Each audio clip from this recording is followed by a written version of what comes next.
Okay, this will be feedback slash critique for whitetiger 2K20. Oh man, I haven't done a feedback in forever. I don't think I've ever given you a feedback.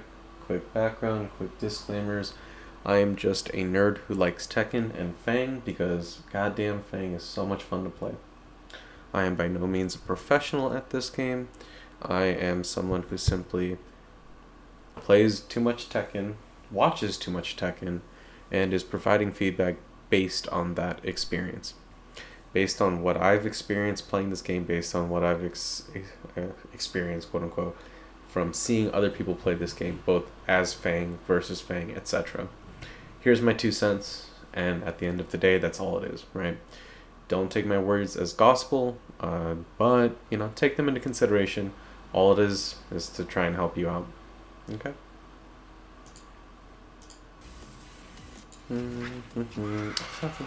I hate that people can go into rank with these costumes. That shit weirds me out. Like I feel like, I mean it's not like the worst one. It's not like the Lego block one, or is this the Lego block? I can't tell. I just don't. I fucking Soul Calibur changing up hitboxes.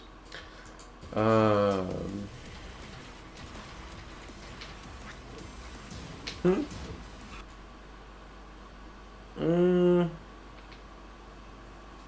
Okay, so right here, this is kind of like a bit more matchup knowledge and stuff like that. Oh, holy shit! You should have killed him. So it's a bit of like. I mean, one, you should have launched, but two, hypothetically, let's say in a situation what the Jack did was actually safe, like -9. I don't think you had a reason to do the homing move, forward 1+2 just yet, right? Typically, when people are -9, especially fucking Jack, right? Jack has like an okay backdash, but he's a horrid, like a fucking horrid sidestep, right?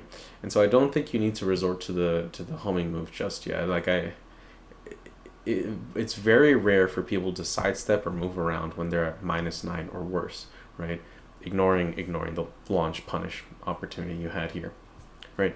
So when you block an opponent's move and they're at -9 or worse or something, minus 6 or worse, right? Maybe -4. You don't have to use the tracking, or you don't have to use the homing move, right? You have plenty of strong tracking options that you can get in for some easy chip damage or leave you at a better spot than just the -9 that forward 1+2 will leave you at, right? Um, and so I feel like you had better options to start out with, ignoring the missed launch opportunity, right? So consider that in the future. Okay, I just blocked a move. My opponent is safe, but he's at like -6 or worse, so I can use this opportunity to go for a mix-up. Do a sidestep 2, do a sidestep 1+2, etc., etc., etc. There's no reason for you to be focusing on, all right, I need to condition my opponent to not sidestep so much, right? In this situation, you almost want them to sidestep because they'll try to like sidestep and then just get clipped by whatever you're throwing out, because Jack especially is not going to be able to sidestep in time. Okay, so food for thought.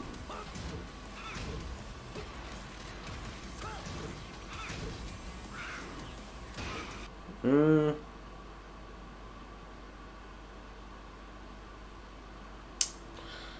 All right, let's review it.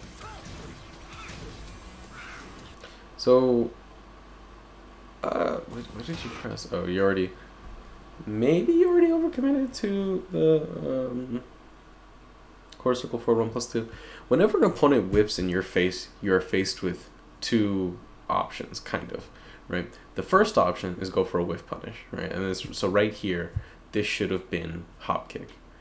And then there's also the second option where, okay, while my opponent is in whiff recovery, I don't think I'll be able to get a punish, but you'll opt for a guaranteed mix-up opportunity, right? While the opponent is in whiff recovery, they're unable to move around, so they have to take your mix-up. You go for the second option here, which I guess is kind of like it's kind of a bit of a reaction thing. Some people just ready with that snap reaction to just launch. So try to be more cognizant of those opportunities, right? Like right there when he's whiffing in your face like that. Right there. Like he's moving forward, he's clearly whiffed in your face. That should have been a hop kick. even you have plenty of time before this leg reaches the ground to launch him. And that's just something you got to be aware of. You got to take the damage where you can get it, because fucking Jack is this, turtle monster.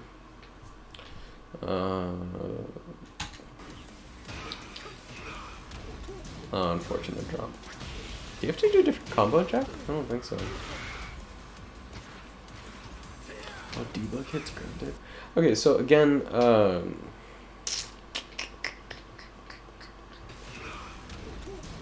is this guy doing?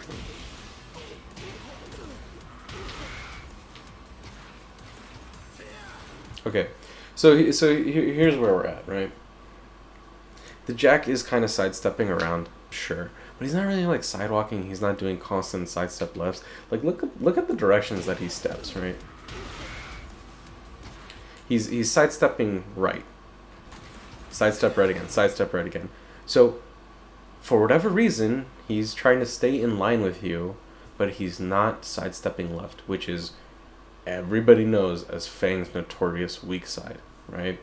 You sidestep left against Feng, but he is not.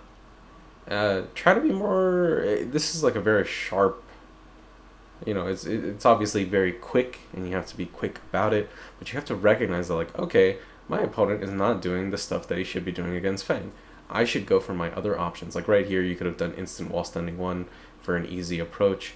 Maybe dash in, do down back 3 to cover any tracking options. Going straight into down forward 3+4, I don't think was necessary. All you're doing is doing a big whiff in front of Jack, who at any, he sees the whiff, he can just do forward 1, and then now you have to deal with like Jack Oki and all the other annoying shit. So be cognizant of your opponent is stepping. Okay, my opponent is stepping. Who cares? If they're not stepping in the annoying direction, sidestep left, then you just go, oh sweet, he's not sidestepping in that direction. Let me just use my other tools until you have a reason to, utilize the homing moves and stuff. And again, it's Jack, right? He's got notoriously one of the shittiest sidesteps in the game, right? He's a big boy. The thing about Jack is that he has great range and all that other annoying shit, but he has a shitty sidestep as a result, right? So take more advantage of that. Go for, maybe a bigger play, instant wall standing 1, forward 2, maybe dash block in, see what he does, and then go for core circle forward 1+2, etc. You have other options, and you don't need to be just giving up your turn instantly by going for the homing move. Ooh, good Kempo. God, you love seeing Kempo whip stuff. Yeah, so this seems to be like a running theme throughout the set, right? Just kind of like this weird commitment to stuff. Why maybe it was a missed input, right? I'm not gonna harp on this too much, but just it feels like you're overcommitting to throwing at moves. Like you're unsure of how to sort of set up your game plan, what your end goal is gonna be, how you want to get to that end goal, and you're just kind of like, I'm just gonna keep throwing shit at the wall until it works.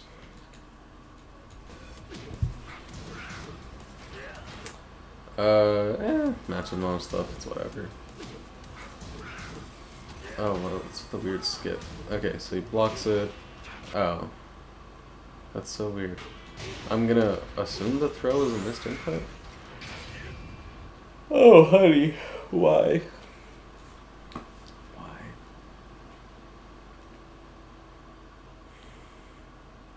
Top 10 photos taken before disaster.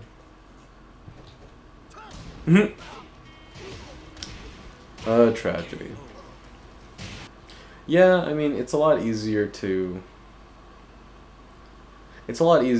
hindsight, like, oh, it didn't work out and you died for it. Clearly a bad decision. But even if it did work out, I don't think it's like,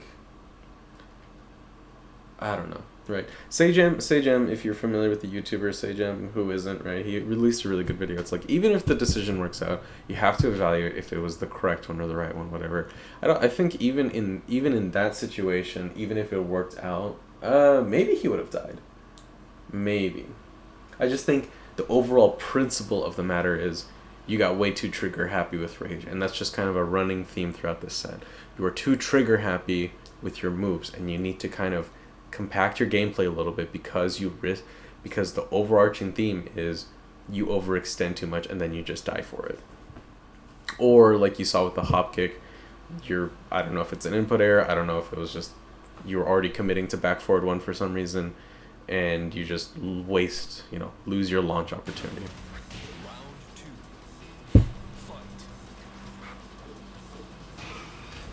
Good whiff punish.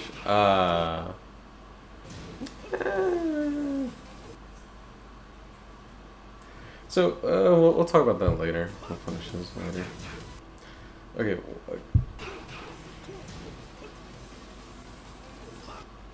Oh.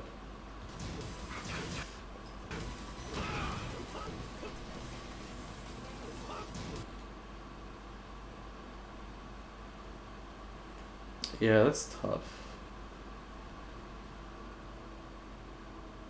So here's the thing about whiff punishes, right? Your opponent whiffed a move. I'm assuming you're going in for the whiff punish and not just throwing out a homing move because you're afraid of Jack of all characters sidestepping. I just don't really see the point. If you're gonna use a 20 frame move to just go for a whiff punish, I think you're better off with forward 3-4, right? Yeah, I mean it's a safety thing, but like, all right, look, in a punish situation, right? A punish situation being, your opponent fucked up and you are ready with the punish, not, oh, my opponent whiffed and I'm unsure. If you're unsure, okay, sure, go with forward 1+2. But you saw the whiff, and how big is the whiff? Yeah, that's a huge ass whiff from the Jack, right? He whiffs that. This needed to be forward 3+4, maybe a bit sooner. He's able to recover? Maybe not. That's a tough call. Anyway, my point being, if you see the big whiff and it's better to opt for forward 3-4. I don't think opting for forward 1+2 is the play, right? Or if you're unsure of the whiff punish, better to opt for something like core circle forward 1, core circle forward 1+2, etc. Something to take more advantage of the whiff recovery. Ooh, good. Tragedy.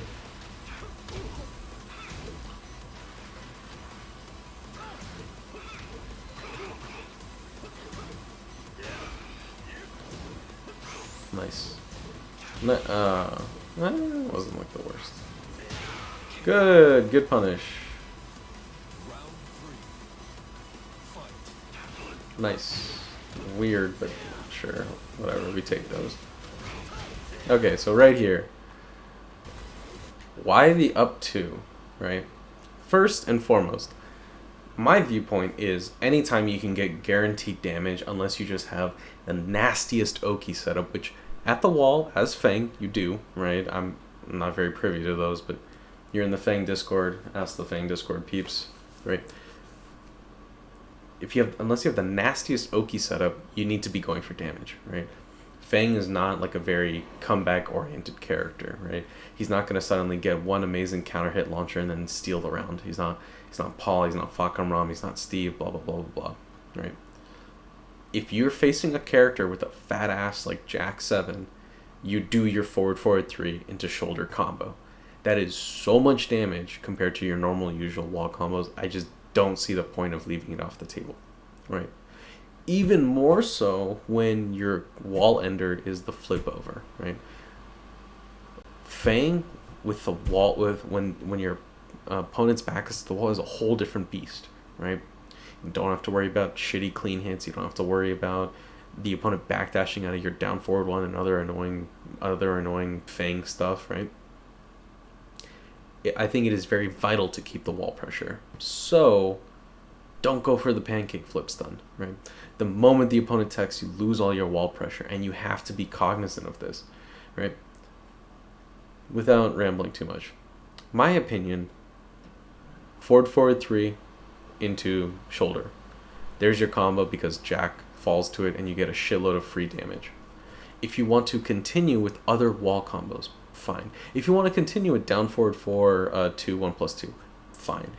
You have to be more cognizant about the opponent teching and knowing that they're very likely going to tech. Especially, I'm not the biggest. I think ranks don't mean shit in this game. They're very rarely an indicator of an opponent's true skill or some shit. It's a fucking grind fest. That's all it is. But rank ranting aside, correlation at this high level rank, you're at higher levels. You're more likely to run into people who are gonna tech at the wall.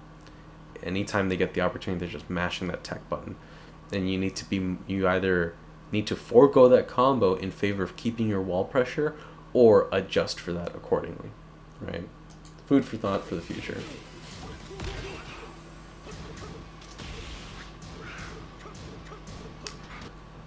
Punish is so whack, right? This string that he's doing right here, that's a mid-high. Practice ducking that. I'm 99% sure it doesn't jail. Right, that is, again, more free damage on the table. Ah, unfortunate. Only low you went in the entire game. Honey, what was that? Whiff punish. That needed to be shoulder.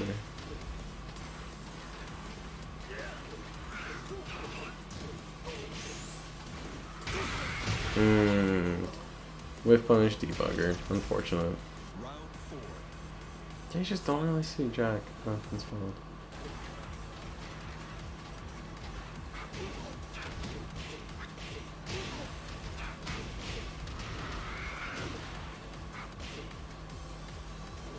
So right here, okay, the Jack's kind of like setting. If he's letting you walk away like this, you need to be sidestepping ASAP. You need to get the fuck out of there and not let your back be against the wall like this. If you're just walking back into a wall, you're one stray hit from the Jack to just get wall splatting, right? So you have to be mindful of your stage positioning. Anytime you can, anytime your opponent gives you a sliver of breathing room, take that time to disalign yourself from the wall. Even if they get like a side wall hit, that is far better than having to deal with them getting an easy ass wall splat because you're not moving around as much. Yeah, he's just abusing the mid-high because he knows you're not going to duck it. It is what it is.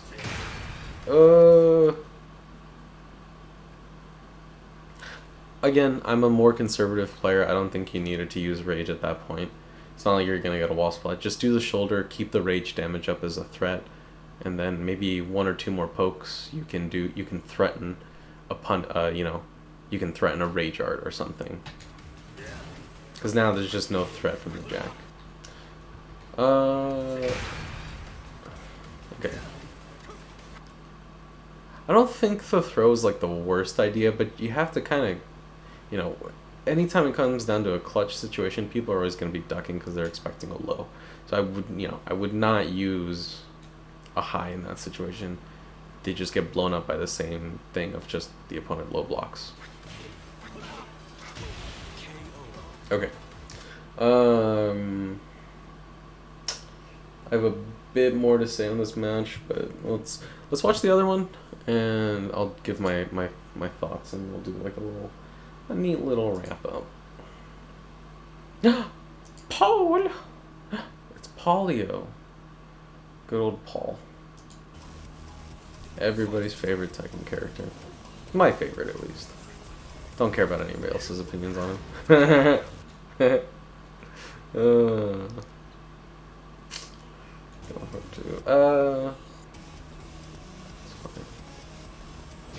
Okay.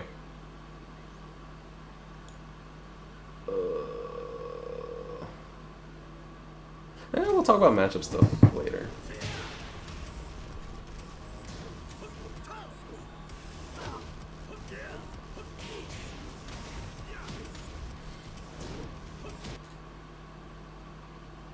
I guess the Paul's mashing, whatever.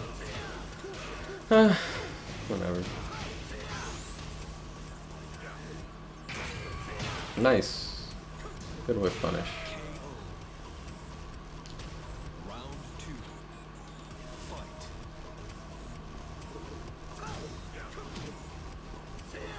I'll just get this out of the way now, right?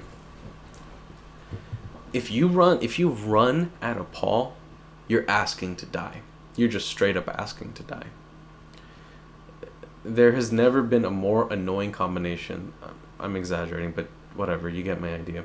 Even, especially online, there's never been a more godforsaken combination than Paul down forward 2 and Corsica back 4. Right? Tekken Online is fucking trash. So, people run into it all the time and they get counter hit launched, or they get clipped, and they're like, oh, I'm safe. And then they extend their hurt box by 1 frame, and it turns out down forward 2 is active from now till the end of goddamn heat death of the universe, and then they get clipped and launched, and Paul gets free damage, right? Do never approach Paul if you can help it. Force him to approach you. I don't care what anybody says about his down forward 1 or other BS. Paul's approach is weak as shit, right? It's not like the worst, right? But what is he going to do from far ranges? Is he going to do forward 2-1, the most telegraphed move in existence, right? He's going to do, you can fuzzy the string. If you run to Paul up, practice fuzzying it.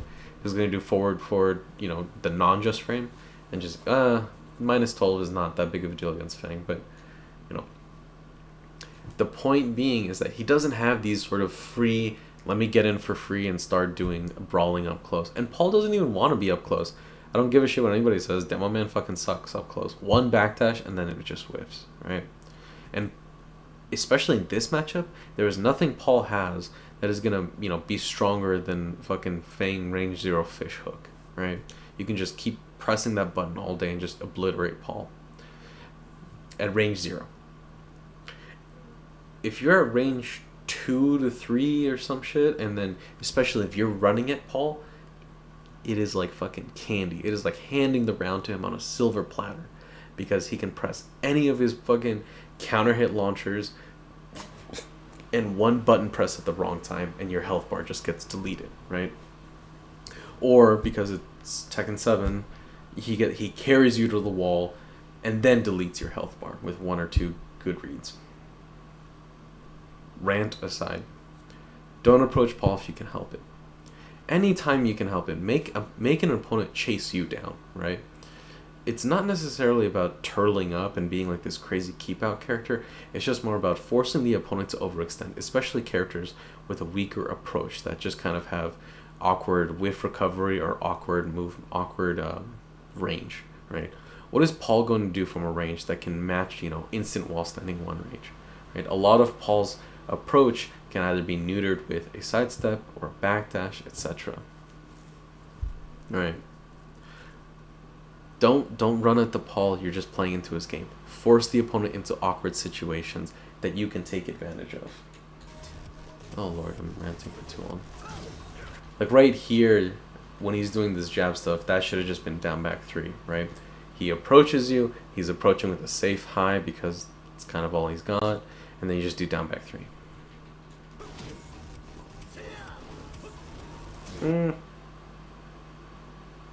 Whatever. Rip. There we go about the overextension. Kind of walk around.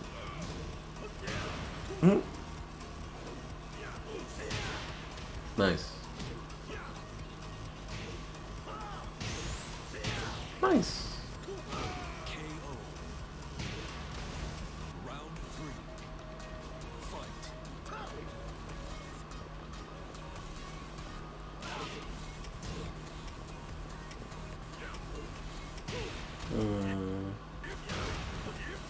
That should have been stopped, but whatever.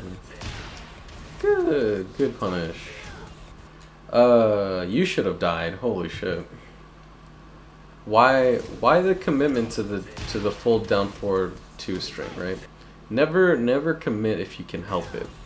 The Paul is not really aggressive enough to be considered like, alright, let me mash a bunch or some shit, right? You need to make sure that you just down forward 4, 2 at most, right? Because the end goal, in my opinion, should be you're conditioning your opponent so that they respect down forward 4, 3, right? But yeah, don't overcommit to these counter hit stuff.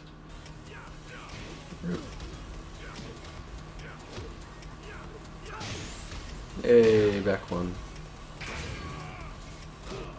Nice. Yeah, I mean, Just kind of threw shit out and it worked, which is fine.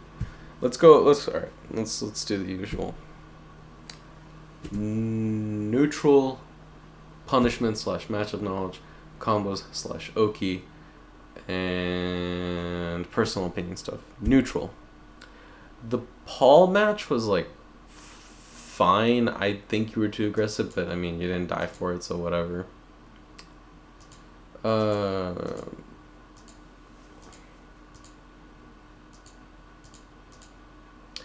Take more risks with your neutral.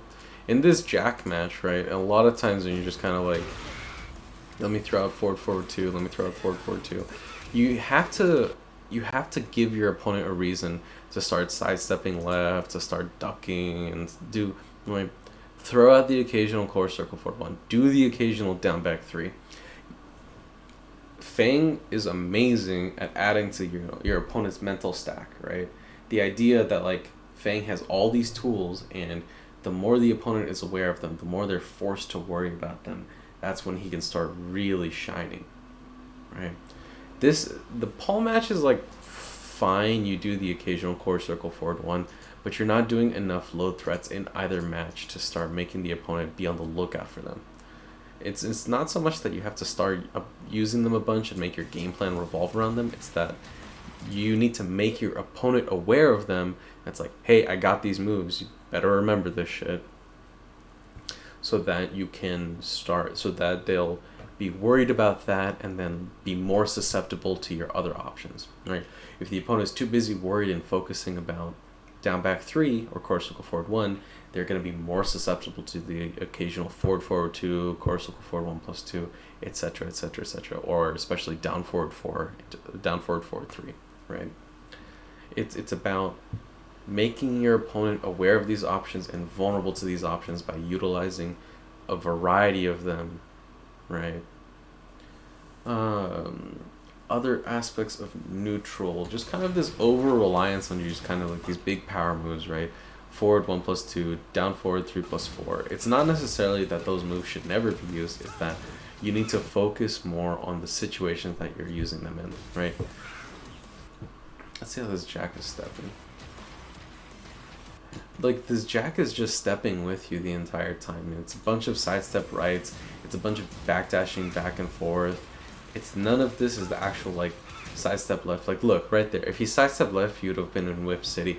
Because he's sidestepping right, your forward 2 is working out. I don't know if he knows or not, or maybe he's just, forgetting or something. But in this situation, there is not enough incentive to use forward 1 plus 2. Should you never use the move? I'm not saying that. I'm saying take more into account what your opponent is doing and adjust the usage of your tools more accordingly, right? Like right here, he's let's see. Also, yeah, duck that. Like right here, he's fucking A. Right. So like right here, he's doing a bunch of sidestep right for some reason, and you need to not right here. Right here, he's doing a bunch of sidestep right for some reason, and you know, be more mindful of those situations.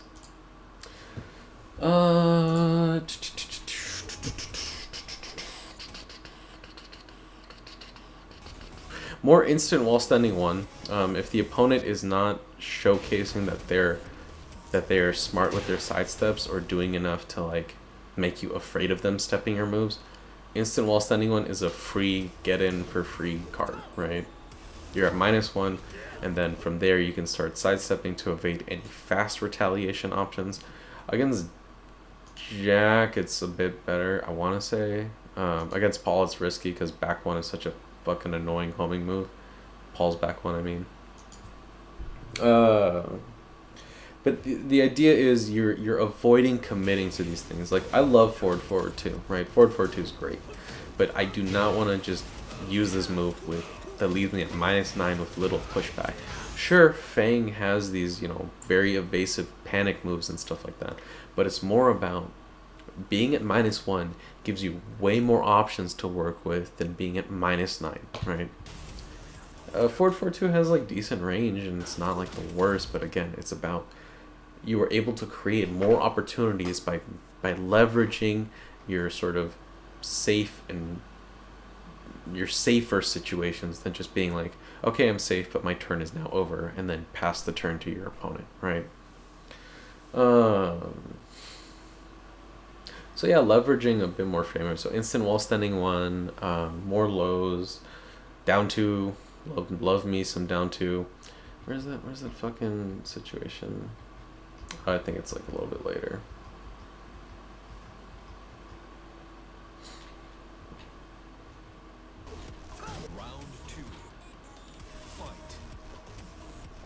Like right here, the Paul is approaching you, down back three, down two.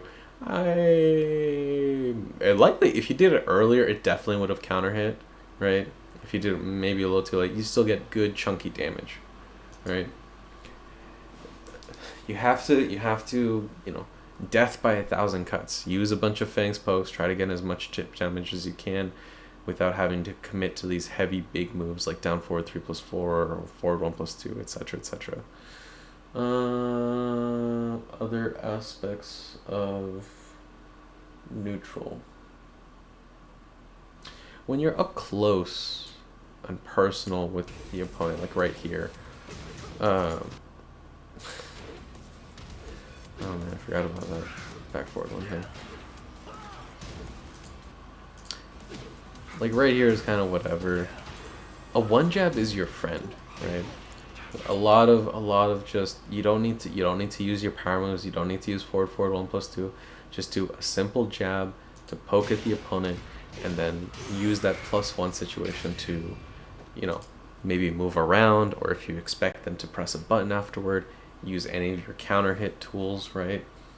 Etc. etc. Again, it's about creating a situation where you are safe and have the ability to do a lot of other things, as opposed to, okay, I'm safe, but my turn is basically over, and now you're locked in place, right? Being at -1 to +1 is a world of difference than being at -9, right? Safety come in a variety of forms, but not all safe situations are created equal. Oh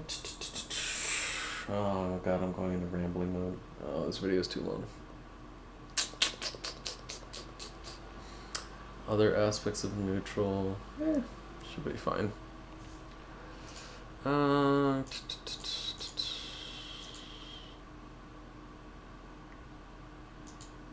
Punishment / matchup knowledge. Don't let your opponent abuse mid-high strings, right? If you're reviewing the gameplay, you see that mid-high string, make sure you practice it, and make sure you practice ducking and launching that shit. There's a lot of like annoying mid-high stuff in this game, and you need to make sure that you are practicing launching those, because you're leaving damage on the table and you're letting your opponent just get away with murder, basically. You see as the matches progress, like the jack smells blood in the water because you're not ducking the second part of that string, and he just lets it rip time and time again. Other aspects of the jack matchup. Maybe brushing up on what is the jack doing that's launch punishable, like we saw way early in the round. So right here. Okay. So like I don't expect you to know every launch punishable situation. At the end of the day, I'm simply saying you may or may not want to brush up on making sure that the heavily punishable opportunities, you're ready for it, right? That is up to you, right? Whether or not you want to pursue that will depend on how often you run into jack, how often or how salty you get from this matchup. That's literally all I ever do, right? I never bother labbing shit until I just get so salty where I'm like, I'm never fucking dying to that shit again. Will I die to that shit in the future? Yes, it is inevitable. But the point being is that statistically, my rates of dying to some whatever bullshit my opponent was doing drastically go down. Ideally, in a perfect world, which we don't live in, unfortunately. Yeah, not much like matchup knowledge that I don't really harp on. Just kind of like,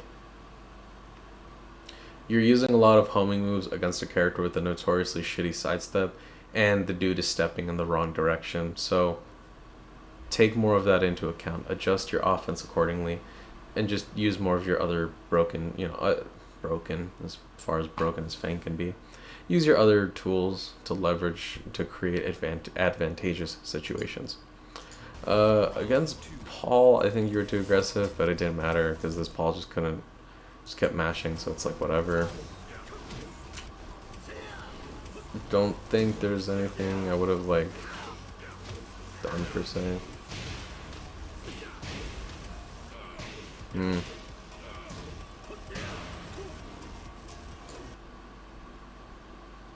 Yeah, that was like fine. Nothing's coming to my mind. I'm just gonna knock out. Combos / Oki, right? The only time that you need to brush up on the Sabaki combos, right? Your 1+2, was it right here?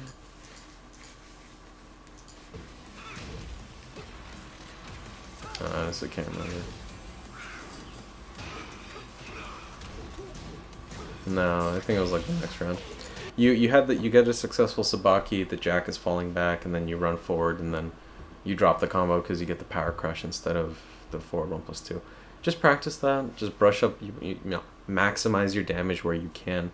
And Feng Sabakis, his punch phase or whatever. The Feng Sabakis are actually really useful in a lot of situations, and it comes up often enough where you want to make sure you brush up and maximize your damage. Your combo structure aside from that, I talked about the wall combo situation, right? How you choose to deal with that is up to you. But if you're gonna use a pancake flip, which is down forward 4, 2, 1+2, those types of enders where the opponent flips at the wall, aka pancake flips, you need to be mindful of your opponent teching and making sure that you are adjusting for that, right? What is the point of doing a wall combo that's supposed to set up an Oki situation if all you're doing is giving your opponent a get out of jail free card that they just, boom, oh cool, I don't have to deal with wall pressure from Feng anymore. And now you're back to square one, right? So take that into account. Adjust your wall combos accordingly. Maximize your damage where you can. Personal opinion stuff, right?